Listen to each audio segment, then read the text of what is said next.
This is Todd. Good morning, Todd. Hi, how are you doing? I'm doing great. Thank you for calling. Good. I'd just like to say to everybody out there in Iowa, if you're not thinking of voting for Ron Paul, you need to really have a second thought about it. Every other politician out there is going for the same agenda, in my opinion. Let me ask you a question, Todd. Yes, sir. You're confirming what I told my listeners earlier. The Ron Paul supporters, and I've got a whole phone bank full of you guys. You guys are so passionate about your candidate, and other candidates are not, and the followers of their candidates. For instance, I have yet to have a single call from a Rick Perry supporter. I'm not complaining. I'm just saying that the governor of Texas he's been here. He spent millions of dollars, and he's a very decent fellow. Yet I've never had an unsolicited Rick Perry supporter. Well, I open the phone lines instantly, and the phone lines instantly fill up with Ron Paul supporters. How do you account for that? Why are you so passionate? My perspective on it is the fact that I believe Ron Paul is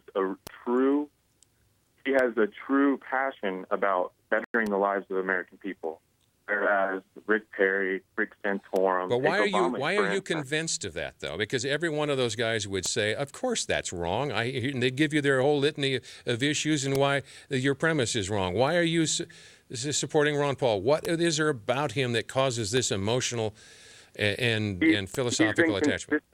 He's been consistently right about the same issues that I have problems with, such as our foreign policy. Yes, I mean, I don't want to segue off from what you asked, but as far as Israel goes, we are perfectly friends with Israel.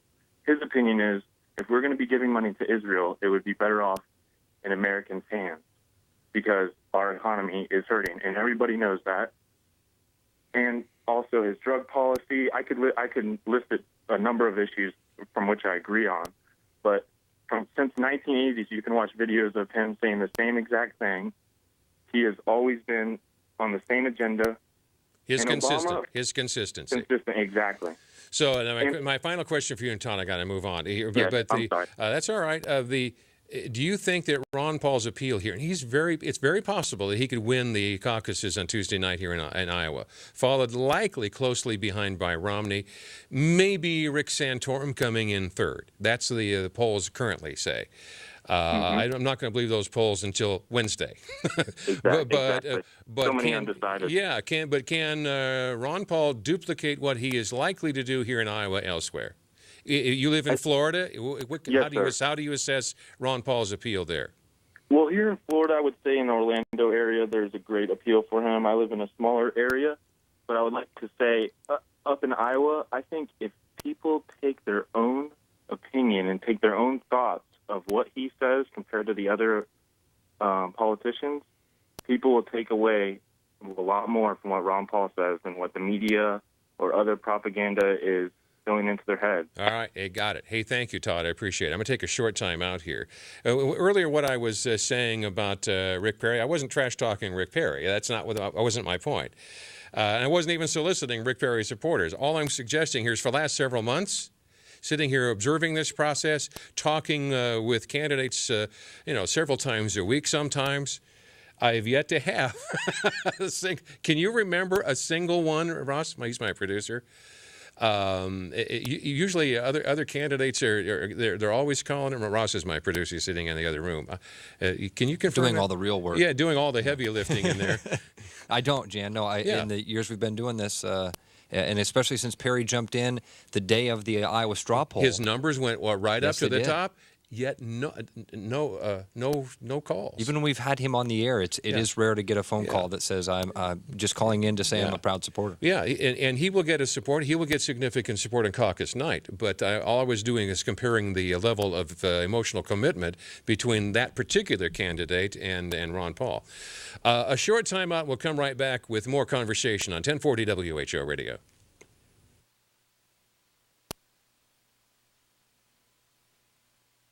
Okay, that means we can. This is kind of cool. talking through commercials. Kind of destroys the whole concept of commercial radio, doesn't it? We'll be sending refunds to our advertisers. I hope this doesn't catch on.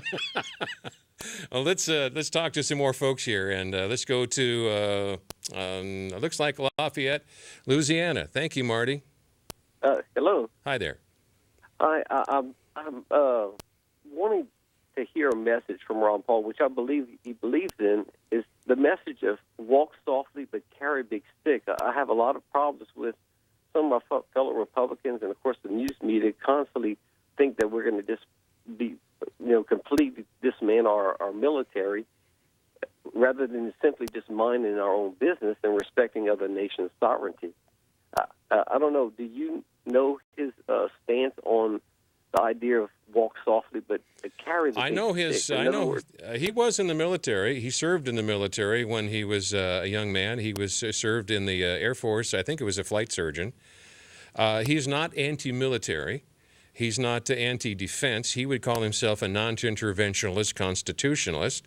He's not a pacifist. By temperament, he is not given to rhetorical bluster. He speaks like most libertarians do, using one chunk of the brain that's very rational. He's always propositional. It's premise, premise, premise, conclusion. It's never I feel. Right. This morning, Marty. I just think in the soundbite media. Yes. I know I very much respect him for the way he speaks directly, but I think it's crucial that he gets out a message that it's not his idea to leave us defenseless, that he will carry a big stick if it's needed. That if we do, that's what we're going to do it for real, and he's going to get the Congress and the people to support it, and we're not going to have these elongated wars like Vietnam and Afghanistan. We can just go in there and get the job done with a full force and power. Because you go to war to kill things and break stuff. It doesn't make sense to do it halfway. And they also have the specter of he has a very large percentage of support that comes from the current members of the military. So they don't perceive him as being anti-military. Just as an aside here, before we rejoin WHO Radio with our C-SPAN audience, this morning when I played that soundbite of the fellow from Texas who was thanking him for in the early 70s for intervening at the birth of his child, that biracial couple, that is as close to an emotion. Hang on a second. I'll come back to you here in just a second. I'm going to just rejoin the WHO radio listeners.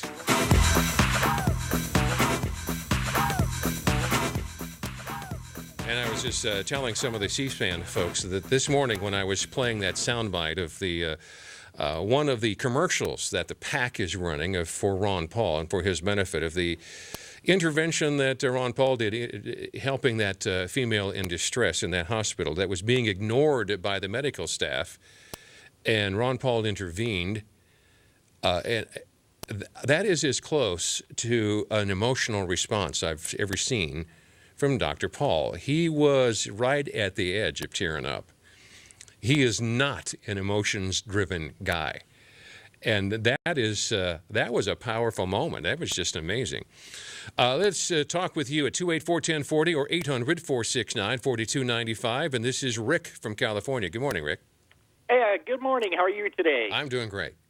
Yeah, I was watching on your show today. Yes, sir. And they were talking about the Straits of Hormuz being closed by Iran, right? They were threatening to do so.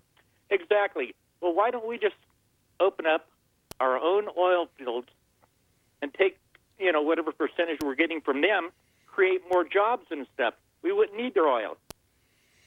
Absolutely correct. That's what Michelle Bachmann was talking about earlier. And then the pipeline should be approved. We should develop every source of energy that we can. We should just thumb our nose at these varmints over there and make them irrelevant.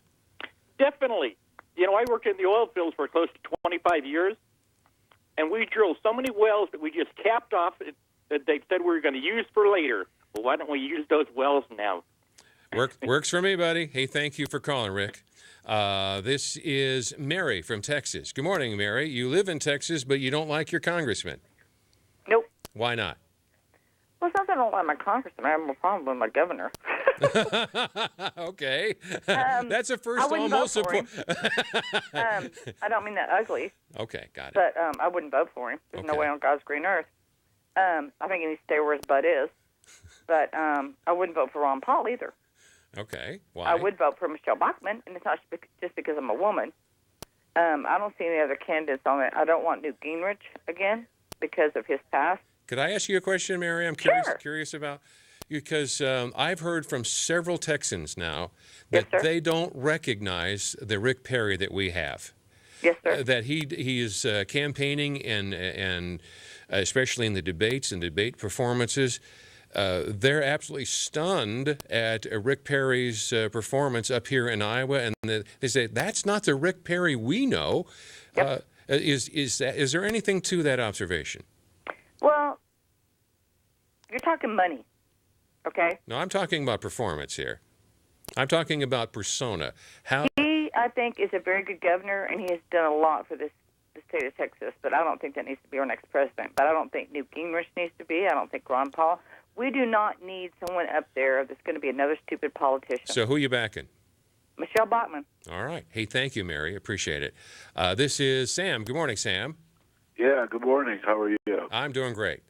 Good. My question is, I've never, ever heard any politician in any party, either party, or any president for that matter, ever talk about submitting a bill for freedom. Freedom is not free.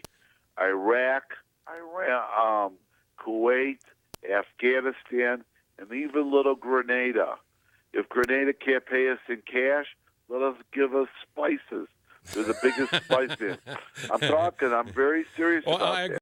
I agree with that. Freedom is not free. We're broke, and we need to get reimbursed for our men and women sacrificing their lives and their families. Well, it's a point where I agree with your central point, because if this is philosophical, Sam, but it's more practical than you talked about. Under just war theory, if we have a valid moral basis to go to war against another, we are entitled to reparations.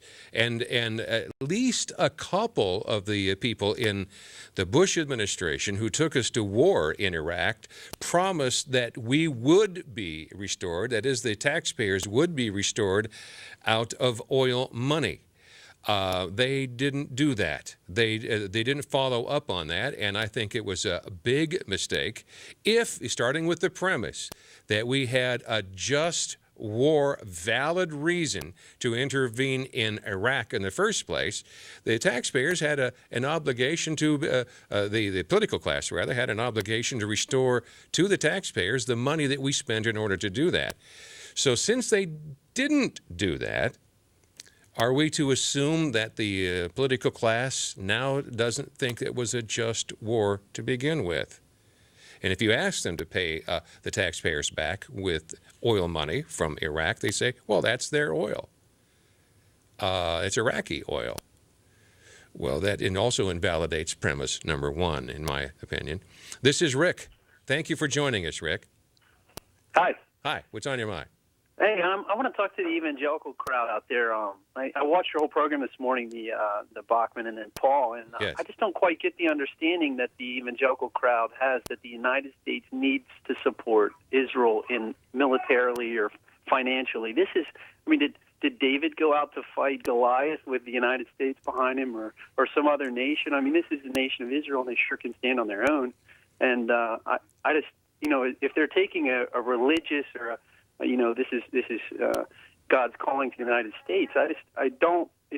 They're taking God out of the picture and they're putting the United States in the picture. So I don't quite see that, and I really disappointed in Michelle, what she was coming across in her whole attack there.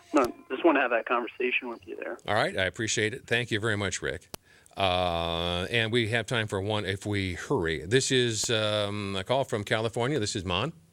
Hi. Hi there.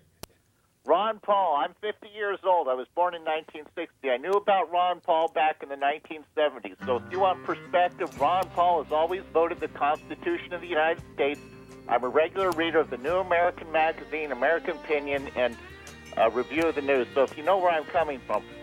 I'm out of time, unfortunately, sir. You're on the record. I told you this is what we experience here in Iowa. The most passionate group of political supporters on the planet are all Ron Paul people, and that probably is going to give him an advantage on Tuesday night. Thank you for listening in on us today. And thank you for the folks in C-SPAN for sharing your audience with us. It's been an honor and a privilege, and I hope we both benefited from this process. See you next time.